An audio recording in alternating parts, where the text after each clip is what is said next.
আওয়ামী লীগের কেউ বলবে যে বিকল্প নাই, অতএব আমরাই ক্ষমতায় বসে থাকবো, এটা হতে পারে?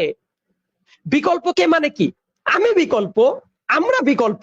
আমার ওই কনফিডেন্স আছে যে আমি বিকল্প, এটা বলার অধিকার আমার আছে। আমি এই বাংলাদেশে শুধু আর ছাত্র আন্দোলন নাই, ছাত্র জনতার সম্মিলিত আন্দোলন হয়ে গেছে।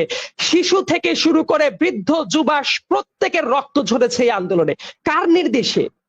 আপনি যে বারবার করে বলেন যে তাকে ভুল বোঝানো হয়েছে, এই যে এই ধরনের ন্যারেটিভ, এর মতো বস্তা পচা ন্যারেটিভের আমি তীব্র সমালোচনা করছি।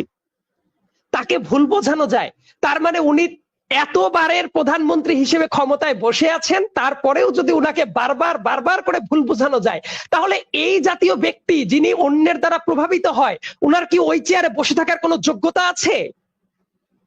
যাকে এতবার করে ভুল বোঝানো হয় তার তো আসলে নিজস্ব চিন্তা চেতনার কোনো জায়গা নাই। তাহলে আপনার কথা মতো সেটাই যদি হয়, তাহলে উনি ওই চেয়ারে বসে থাকার কি যোগ্য?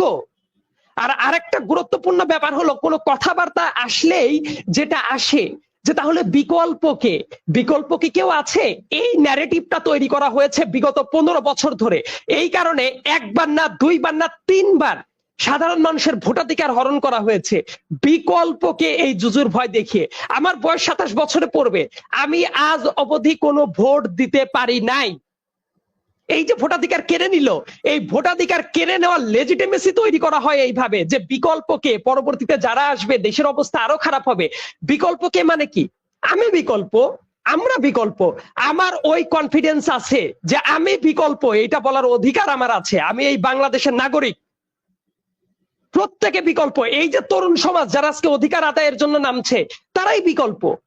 আপনারা বিকল্পকে এই চিন্তা করার দায়িত্ব তো আপনাদের না, কোনো ব্যক্তির না, কোনো দলের না। বিকল্পকে এটা ডিসাইড করবে দেশের জনগণ।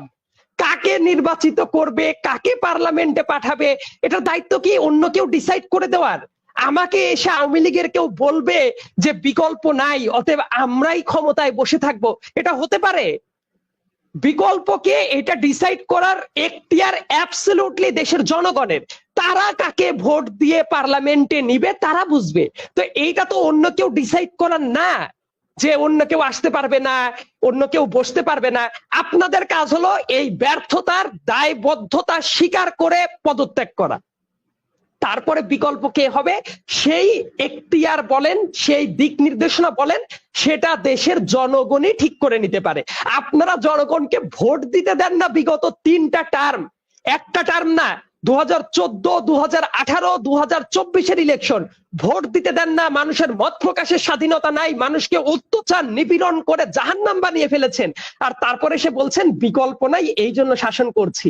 এই ধরনের বস্তা পচা ন্যারেটিভ দিয়ে শুধুমাত্র দেশের তরুণদেরকে না, দেশের সবাই মুখকে বন্ধ করে রাখার একটা লেজিটিমেট গ্রাউন্ড করা হয়েছে।